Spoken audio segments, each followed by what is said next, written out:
In October 2009, 6 FBI agents take shovels to this country club golf course in a plush northern Kentucky suburb. 46 paces off the third tee, they've been told, lies a buried treasure. It's about 46 paces. It was right in front of this tree. FBI Special Agent Kevin Gormley has just returned after being summoned to a federal prison in Coleman, Florida by renowned homebuilder and convicted scam artist Bill Erpenbeck. He's hoping to get a reduction in his prison sentence. Erpenbeck tells Gormley that he wants to come clean about money he had stashed away in 2002 while being investigated for a $34 million fraud. Bill said he wanted to be able to start his life over once he gets out of prison. At that time, he was thinking he was only going to prison for a couple of years. Erpenbeck's story leads Gormley to the Summit Hills Country Club, where Gormley thinks pay dirt is just moments away. But after 5 hours of digging without success, it appears to some of Gormley's fellow agents that this fantastic story is just that, a fantasy. I was getting a lot of harassment as each hour passed, that we weren't going to find it, of course, but I was confident we weren't going to leave until we found it. Bill Erpenbeck's promise of buried treasure is all that's left after nearly a decade of lies and theft. It's a scam that has sent 7 people to prison and taken an estimated $69 million from home buyers, banks, and building contractors in Cincinnati and Kentucky. But as former golfing buddy and next-door neighbor Glenn Fagan attests, it didn't start that way. Bill Erpenbeck's fraud begins with an air of success. Bill Erpenbeck had a gift, and his gift was to persuade you that not only are you going to do business with him, but it's the best thing you've ever done in your life. The Erpenbeck family has been building trust along with homes for decades. Bill's grandfather was named 1965 Home Builder of the Year by the Homebuilders Association of Northern Kentucky. And Bill's father, Tony, followed in the same footsteps, slowly amassing his own reputation, one house at a time. You would expect Tony Erpenbeck not only to build your house, but maybe get on the bulldozer and grade the yard when he was finished. And he's just the most down-to-earth, salt-of-the-earth guy. We always used to joke that he's, the millionaire that drives the, Chevette. But Chevettes are far too modest for the grandson, Bill Erpenbeck. He has much bigger plans. I think he wanted to go from obscurity to the #1 home builder in Northern Kentucky. Bill Erpenbeck wants to bring the Erpenbeck name into the modern age. It's no longer going to be a family that builds one house at a time. The Erpenbeck Company begins building entire subdivisions and condominium projects, and with a great deal of success. By 2002, the Erpenbeck Company has built hundreds of homes, and it's raking in nearly $100 million a year. And as a marked contrast from his father's frugality, Bill Erpenbeck now has a $1 million house and a fancy car. It presents the image that the Erpenbeck Company is on top of the world.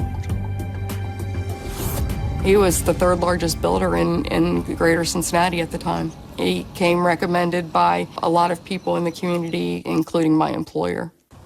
Linda Harlow buys an Erpenbeck home in October of 2000 and quickly befriends one of her neighbors across the street, who happens to be an Erpenbeck Company employee.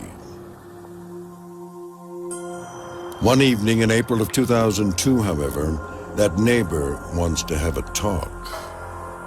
She asked if she could come to my house that evening and speak with me, and I said, well, of course you can. You come across the street every evening to talk to me. And she said, no, this is more serious. Harlow's friend has inside information about shady dealings going on within the Erpenbeck Company and feels obligated to tell Harlow that there's a problem with her house. She she proceeded to tell me that my house had multiple mortgages on it. And I said, why would that be the case? I had already paid for my house. I had a closing, I paid, and my lender delivered the payment for my house. When Harlow takes out a mortgage to buy her home, she expects her mortgage company to ensure that a check from the closing is delivered to Erpenbeck's lender. The check is intended to pay off the entire mortgage Erpenbeck took out to build the home in the first place. Unfortunately, that's not what happens, thanks to Erpenbeck's closing agent, Michelle Marksberry. Michelle Marksberry at our closing asked if she could carry the check over to the construction lender because it would save 1 day of interest. It seems like a reasonable request at the time. But looking back to that day, Harlow remembers something suspicious. It was Halloween, October 31st, 2000. And I recall Michelle saying that as soon as she left the closing, she needed to hurry home and dress her daughter for trick-or-treat. And then she caught herself and said, as soon as I go and deliver this check to the bank. It's a revealing slip of the tongue. Marksberry has no intention of delivering the check to the construction lender to pay off Erpenbeck's original mortgage. She's putting it straight into the Erpenbeck Company checking account. And with Erpenbeck's mortgage still open, it means that Harlow's house now has 2 mortgages on it, hers and Bill Erpenbeck's. For Harlow, the situation is appalling. She could dutifully pay her mortgage for 30 years and still face the threat of Erpenbeck's lender taking her home. They would be able to foreclose even though I had bought and paid for my house and had been living there. But for Erpenbeck, walking out of the closing with a check not payable to him is the easy part. For the scam to actually pay off, Erpenbeck needs to be able to deposit it. Harlow asks her friend the obvious question. If I can't deposit a check that isn't payable to me, why would Erpenbeck be able to take a check away from the closing table, payable to another bank, and deposit that to their own bank account? And she said, the bank isn't just the bank is people. Look for a reason that the people in authority at the bank would allow that to happen. For homebuyers like Linda Harlow, who bought her home from the Erpenbeck Company in the fall of 2000, it means that Erpenbeck's original mortgage hasn't been paid off, and his lender still has a lien on her home. And Harlow isn't alone. As the FBI and U.S. Attorney's Office later find out, Erpenbeck has pulled this scam more than 250 times over the previous 3 years for $34 million. And homebuyers aren't the only ones left in the dark. Erpenbeck manages to keep his lenders from asking questions as well. And the effort included continuing to pay interest to the construction lenders on the loans so that they would be less likely to become aware that they should have been paid out of the closings. With Erpenbeck still making monthly payments, his lenders don't know the properties have been sold and simply keep the mortgages active. For Erpenbeck to benefit from the scam, he needs help depositing checks not made out to him. And he knows just the place to find it. The evidence developed by the FBI was that John Finnan, who was the president of People's Bank of Northern Kentucky, and Mark Menney, its vice president, colluded with Bill Erpenbeck to accept those deposits into the Erpenbeck accounts at the bank. Erpenbeck has held his company's bank account at People's Bank for years. Long enough, in fact, that his relationship with the bankers extends beyond that of a typical banker and client. One of the bankers lived on our street. We golfed together every Sunday. I thought John Finnan and Bill Erpenbeck were as good as friends as Bill and I were. But being in tight with Bill Erpenbeck is playing with fire. In February 2001, they are confronted with the fact that Erpenbeck's account at their bank is overdrawn by $6 million. It's a surprising revelation from a company that is one of the largest home builders in the region. Until, that is, you look into Bill Erpenbeck's lifestyle. As things started progressing, Bill's appetite for the limelight got bigger, and his appetite for the finer things in life got bigger. He had a couple motorcycles, 2 golf carts. One was a Mercedes golf cart. The golf carts had televisions on them. There was probably double digits in televisions in that home.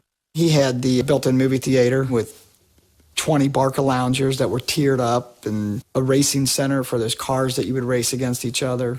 Yeah, there wasn't much you couldn't do down in that basement. And then that all led out to the pool that, honestly, at the time, the pool was probably one of the nicest pools I've ever seen. I mean, it had a cave.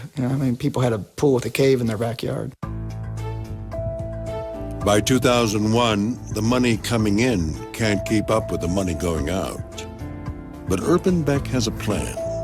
As former Kentucky Post reporter Bob Driehaus explains, Erpenbeck persuades his 2 good friends, John Finnan and Mark Menney, to have People's Bank lend him the $6 million he's overdrawn on his account.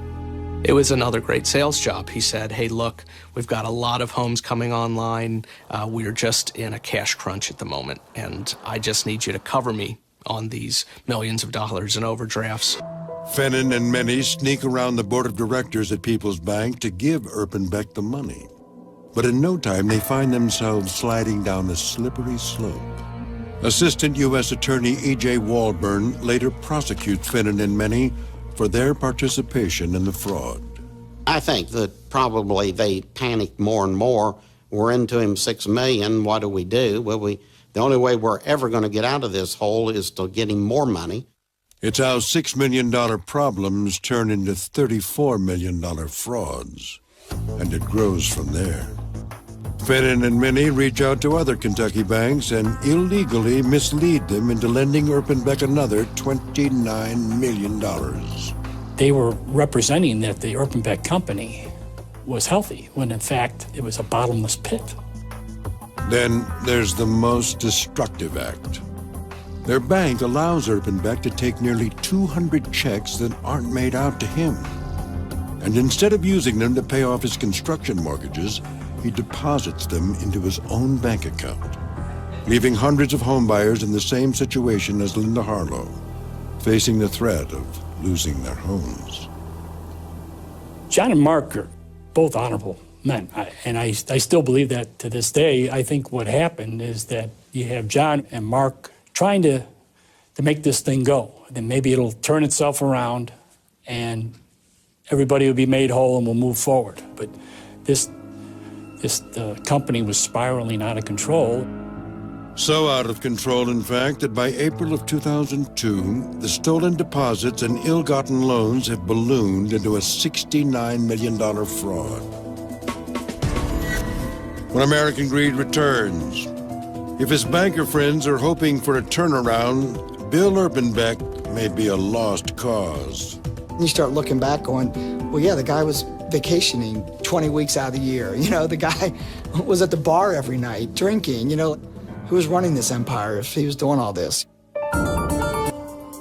In the spring of 2002, home-building giant Bill Erpenbeck is the mastermind of a $69 million fraud being perpetrated in Cincinnati and Kentucky.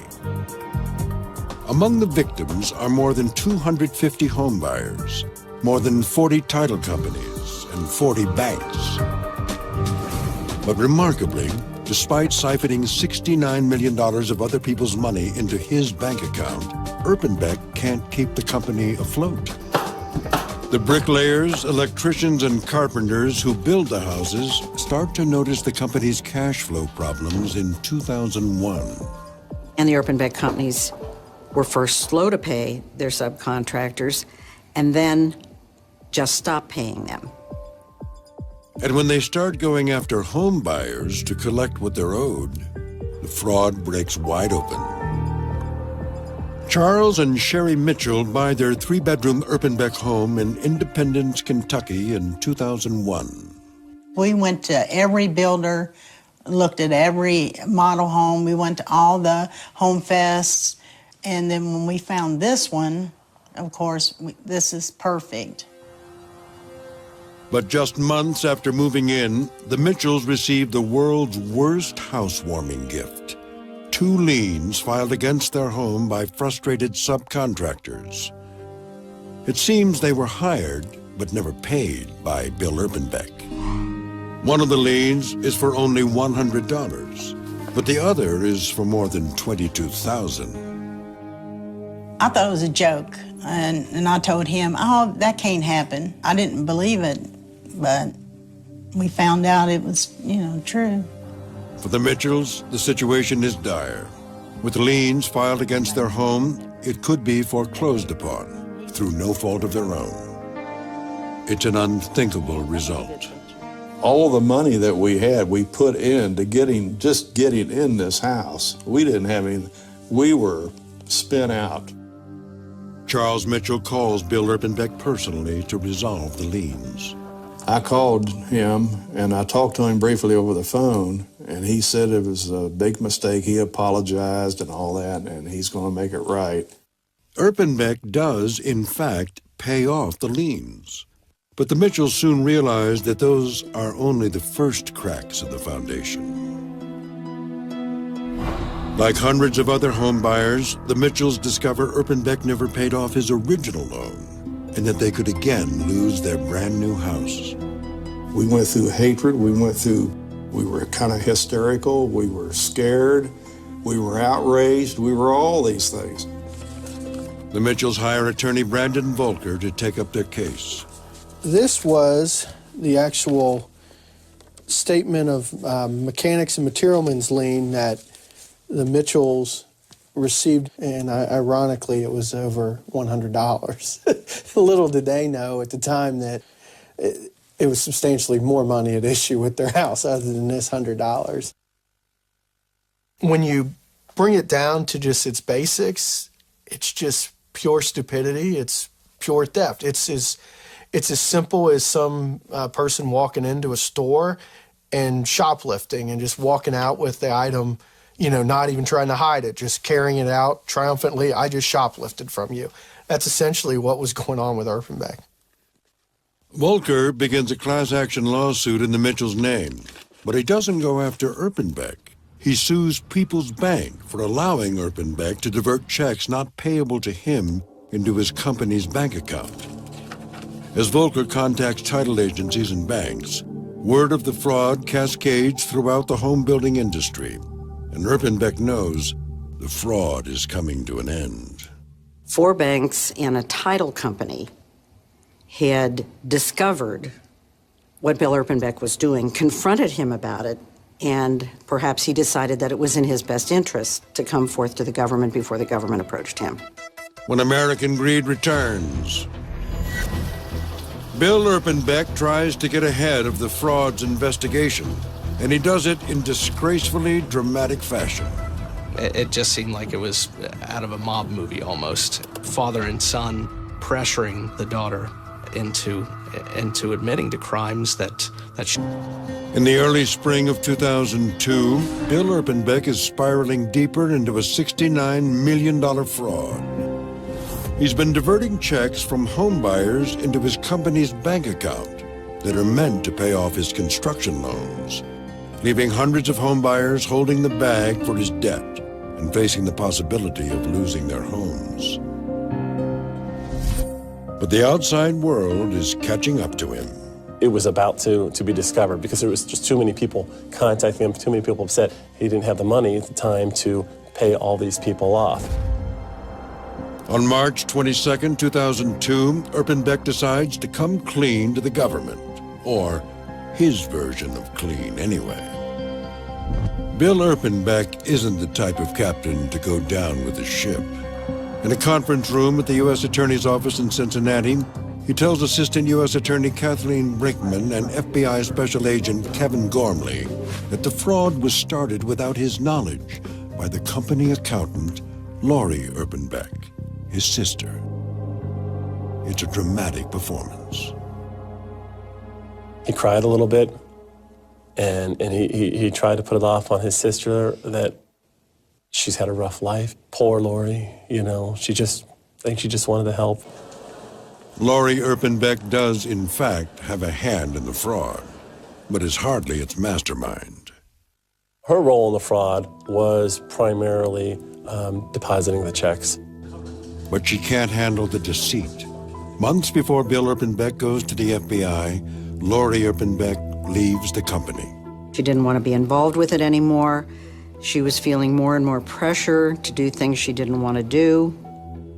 Nevertheless, Bill Erpenbeck determines that Lori needs to take the fall for the family. Lori was the only girl in the family, and pretty much we determined it was treated like dirt for most of her life. The family dynamic is evident in this publicity photo of the Erpenbeck company. It's the father, Tony, and 3 of his sons. Lori is conspicuously absent. As the government digs deeper into the fraud, Bill Erpenbeck's story seems hollow, and it becomes clear that Lori is simply a scapegoat. It became apparent to us in looking at the documents and talking to the other witnesses that Bill Erpenbeck was involved in the scheme from the beginning and was a leader of the scheme. But Erpenbeck is determined to squirm his way out of the vice. He recruited bankers John Finnan and Mark Many into the fraud. If blaming his sister doesn't work, maybe turning in the bankers will. Well, Bill was working at that point in time. He was trying to mitigate his circumstances. So Bill was out to save Bill. He turns over recordings of phone conversations with Finnan and Many that clearly implicate that the bankers know about the fraud and that what they are doing is wrong.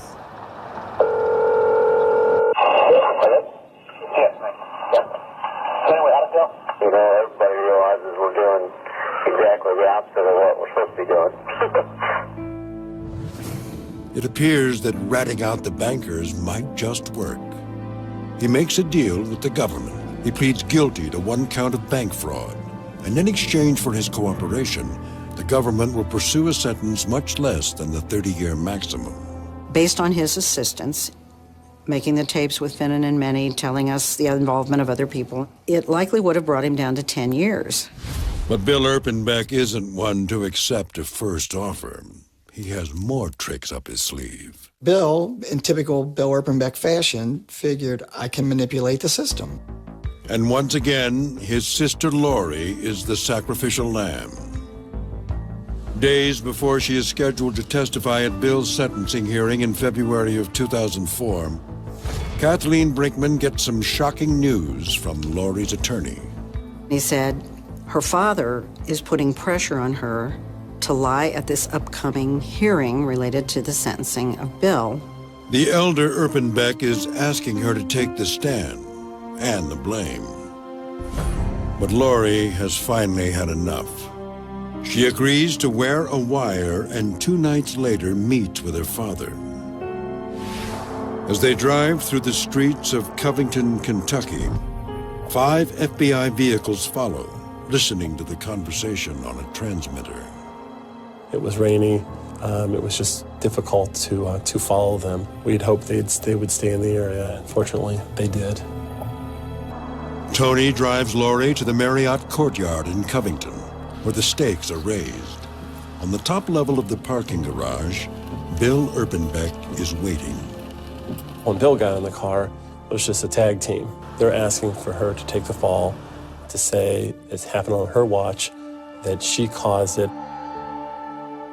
Quite frankly, from an investigative standpoint, I don't think we could have written a better script ourselves. It was just directing her just to do nothing but lie. Tony told Lori that we need you to step up for the family. Bill can't go to jail. He has 3 children that need him. And, you're single. More or less throwing Lori under the bus. It was very sad. Finally, the FBI determines they've heard enough, and 5 cars swoop in and encircle the scene of the crime. And I'll never forget when I arrested Bill and went up to him, he got out and he started crying. He says, "I'm going away for 30 years. The next day, father and son are arraigned on obstruction of justice charges. 2 months later, they plead guilty, and any points Bill had won for cooperation are now long gone. Just as he predicted, he's sentenced to 30 years in prison. Tony Erpenbeck is sentenced to 6 years. But it isn't the last we'll hear from Bill Erpenbeck's father. When American Greed returns, Tony Erpenbeck wants revenge. How far is he willing to go? He described in graphic detail what he wanted done. It was violent deaths that he was calling for. In the summer of 2004, 3 members of the Erpenbeck family sit in prison for their roles in a $69 million fraud and its aftermath. The mastermind, Bill Erpenbeck, is guilty of bank fraud and obstruction of justice and is sentenced to 30 years in prison. Lori Erpenbeck, his sister, pleads guilty for her smaller role in the fraud and is sentenced to 1 year. And their father, Tony Erpenbeck, is sentenced by Judge Arthur Spiegel to 6 years for obstruction of justice after being recorded trying to convince Lori to take the blame for the fraud in order to save Bill. Tony lived and died for Bill. I mean, that was, Bill was the all-star in that family, and he's the one that got the respect and the attention from the father. 69-year-old Tony Erpenbeck once reigned over the mighty Erpenbeck home-building dynasty. But now, feeling that both his and his son Bill's lives are ruined, wants revenge. In December 2004, Tim Tracy, the FBI special agent who arrested Tony Erpenbeck on the obstruction charges, receives news that he'll never forget. After Tony was sentenced for his obstruction charge and he was incarcerated at the Lexington Medical Facility, he had made comments to another inmate about killing Judge Spiegel, killing Kathy Brinkman, and kidnapping my children. The inmate, John Collins, alerts the authorities and agrees to record further conversations with Erpenbeck. Assistant U.S. Attorney Rob Duncan prosecutes the case. In the first recording, it's Mr. Erpenbeck speaking with Collins about what he wants done, how he wants it done. The second conversation is more of the same, but there was more detail. There seems to be a little bit more of a level of specificity. In language too profane to repeat, Erpenbeck tells Collins he wants the bodies of Attorney Brinkman and Judge Spiegel mutilated, with body parts cut or shot off. His plan for Special Agent Tracy's children is even more sadistic. He says he wants the 8 and 12-year-olds buried alive in caskets with a pipe leading above ground for air and enough water and crackers to allow them to survive trapped and terrified underground for a full 2 weeks, simply for the torture of it. It's one thing to threaten me. I've had it happen a few times. I'm armed, I can take care of myself. To threaten your family, it's a different thing.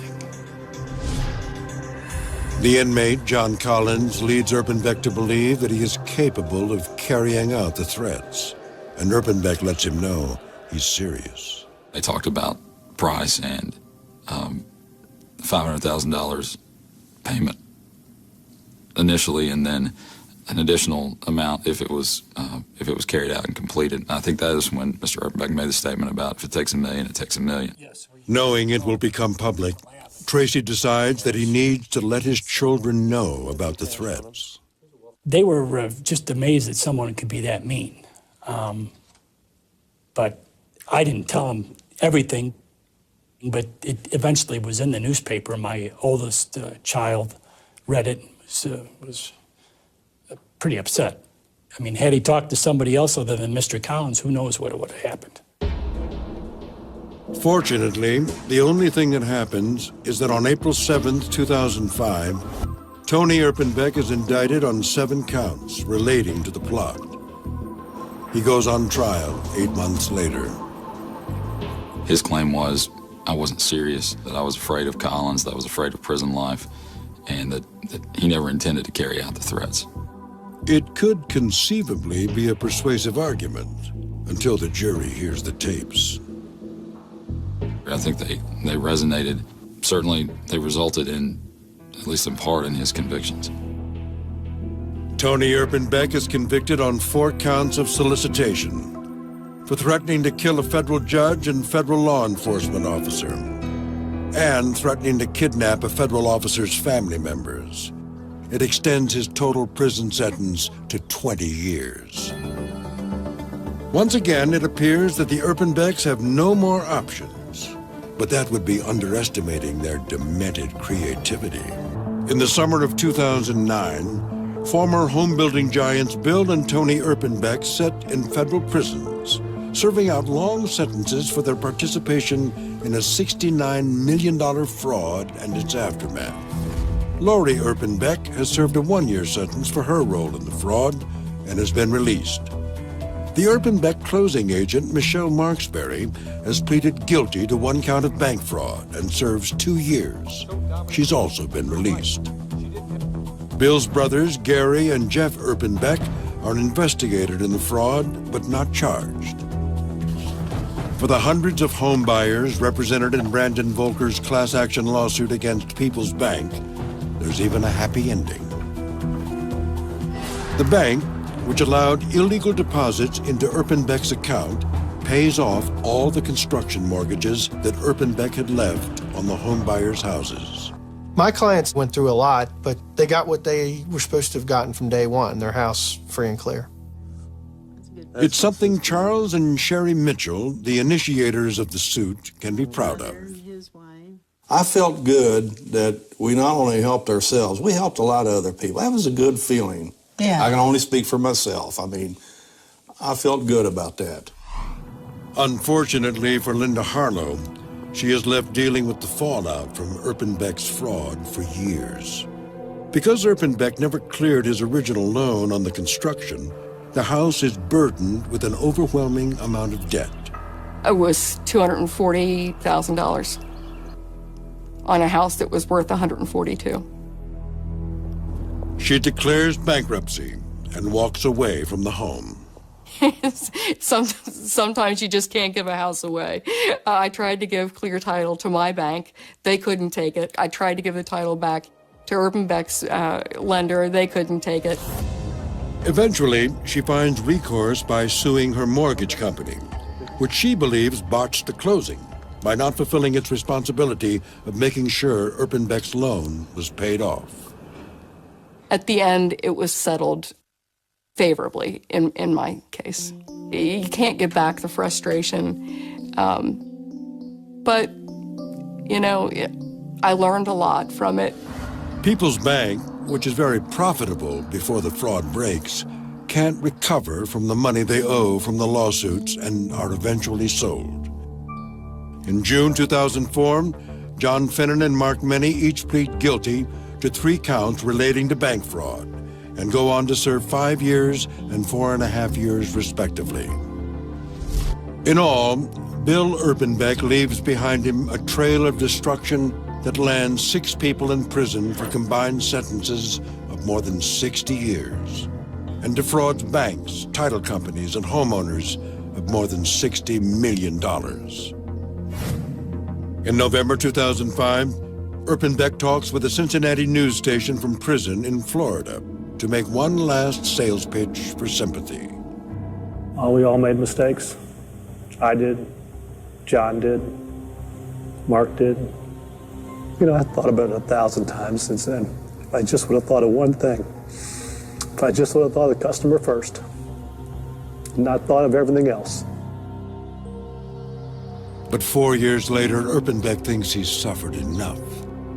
In August 2009, hoping to get consideration for a lesser sentence, he contacts Special Agent Gormley to tell him about personal assets that he had kept hidden during the original investigation. Gormley heads to the Federal Correctional Institute in Coleman, Florida, to speak to Erpenbeck. Well, what he told us was that he was not honest with me when he talked to me in the beginning. What a surprise. But what he told me is that he gave money to Steve Skidmore. Steve Skidmore was Erpenbeck's friend and next-door neighbor in 2002 when Erpenbeck was first under investigation, and now he's been sold out. Skidmore bought the house of former Erpenbeck neighbor Glenn Fagan when Fagan moved in 1999. Bill was one of those guys that would hone in on somebody. There was always somebody who was rotating out of the cycle, putting under his wing, and taking along for the ride. But rides with Erpenbeck have a way of getting bumpy. In prison in Florida, Erpenbeck tells Special Agent Gormley a story from back in 2002. He said he went golfing with Steve Skidmore, and they talked in the car. And he said, hey, I've got some money. I don't know what to do with it. And Steve offered to hide it for him. Erpenbeck tells Gormley that the money is zipped away in an Erpenbeck company soft-sided cooler, but that he doesn't know what Skidmore did with it. Gormley heads back to Kentucky and crafts a plan to pry the secret out of Steve Skidmore. The special agent enlists Bill's brother, Jeff Erpenbeck, to wear a wire and tell Skidmore that the Erpenbecks are desperate for cash and need to know where he's hidden the money. Steve Skidmore finally admitted after some time that, okay, this is legit. I need to get this money to Bill. He tells Jeff Erpenbeck he buried it on the golf course behind his house, 46 paces off the third tee box. Within the week, the FBI starts digging. Here's the third hole, the golf course, I believe 46 paces from here. But agents soon begin to doubt that X marks the spot. It's been years, and a lot has changed with that landscape, and the roots have grown over, so it's really some tough digging. After 5 long hours of digging, one of the agents finally spots the corner of a $100 bill. And I almost didn't believe it, because we had been out there for so long digging. And sure enough, we could see remnants of a cooler. The agents unearthed the same soft-sided Erpenbeck company cooler that Erpenbeck had described. Could this be the remnants of Erpenbeck's $69 million scam? It was in horrible condition when we found it. It was wet, it was damp, it was torn up, and there was nothing done to protect the integrity of the case or the funds.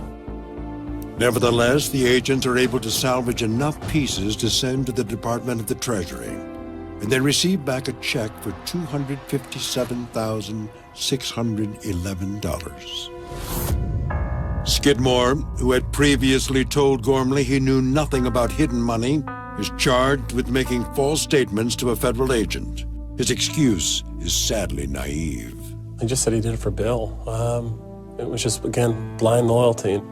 He was furious. And in a way, I understand his frustration. He didn't take any of the funds. You know, it can only be filed under the category of no good deed goes unpunished. You know, he wasn't involved with Bill in any way, shape, or form other than a drinking buddy and a golf buddy, and thought he was doing Bill a favor. Skidmore pleads guilty and is sentenced to 16 months in prison. Bill Erpenbeck's betrayal is all for nothing. He doesn't get a single day taken off his sentence. He only accomplishes landing one more friend in prison. Steve Skidmore would not be in prison if it were not for Bill Erpenbeck. Lori Erpenbeck would not be in prison. Michelle Marksberry would not have gone to prison. I don't think the bankers would have gone to prison without the involvement of Bill Erpenbeck. Erpenbeck is still scheduled to be released in 2025. But with Bill Erpenbeck, you never know what might happen. I don't think we've heard the last. There's probably something else that's going to come up. This is a case that never ends. Is delivered to Erpenbeck's lender. The check is intended to pay off the entire mortgage Erpenbeck took out to build the home in the first place.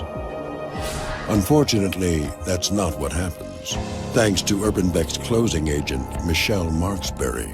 Michelle Marksberry at our closing asked if she could carry the check over to the construction lender because it would save 1 day of interest. It seems like a reasonable request at the time. But looking back to that day, Harlow remembers something suspicious. It was Halloween, October 31st, 2000. And I recall Michelle saying that as soon as she left the closing, she needed to hurry home and dress her daughter for trick-or-treat. And then she caught herself and said, I mean, as soon as I go and deliver this check to the bank. It's a revealing slip of the tongue. Mark Sperry has no intention of delivering the check to the construction lender to pay off Erpenbeck's original mortgage. She's putting it straight into the Erpenbeck Company checking account. And with Erpenbeck's mortgage still open, it means that Harlow's house now has two mortgages on it, hers and Bill Erpenbeck's. In October 2009, 6 FBI agents take shovels to this country club golf course in a plush northern Kentucky suburb. 46 paces off the third tee, they've been told, lies a buried treasure. It's about 46 paces. It was right in front of this tree. FBI Special Agent Kevin Gormley has just returned after being summoned to a federal prison in Coleman, Florida by renowned homebuilder and convicted scam artist Bill Erpenbeck. He's hoping to get a reduction in his prison sentence. Erpenbeck tells Gormley that he wants to come clean about money he had stashed away in 2002 while being investigated for a $34 million fraud. Bill said he wanted to be able to start his life over once he gets out of prison. At that time, he was thinking he was only going to prison for a couple of years.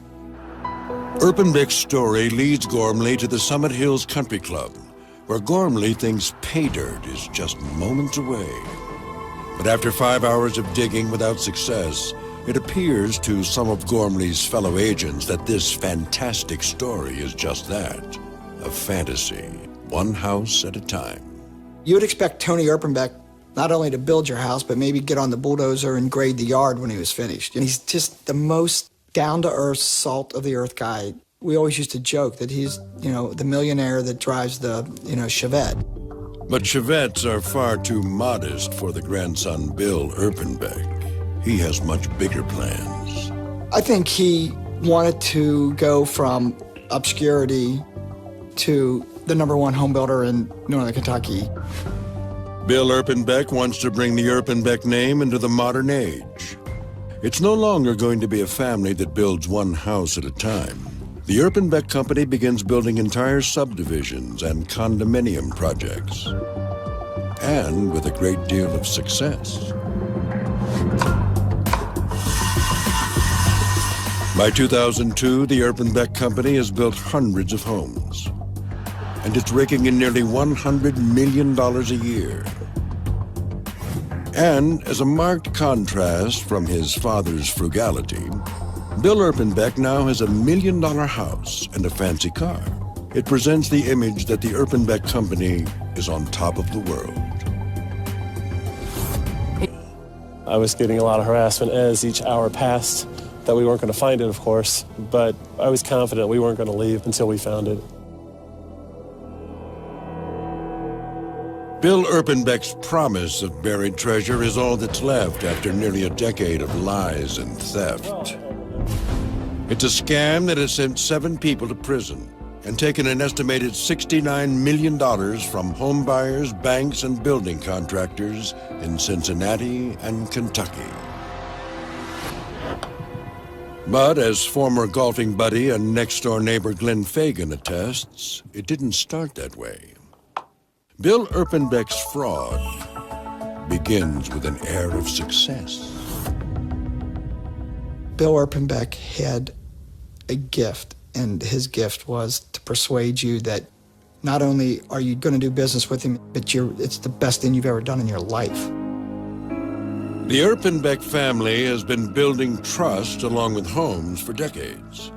Bill's grandfather was named 1965 Home Builder of the Year by the Homebuilders Association of Northern Kentucky.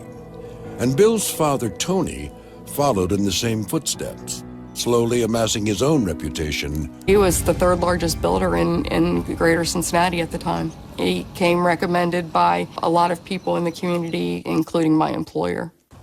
Linda Harlow buys an Erpenbeck home in October of 2000 and quickly befriends one of her neighbors across the street, who happens to be an Erpenbeck company employee. One evening in April of 2002, however, that neighbor wants to have a talk. She asked if she could come to my house that evening and speak with me, and I said, well, of course you can. You come across the street every evening to talk to me. And she said, no, this is more serious.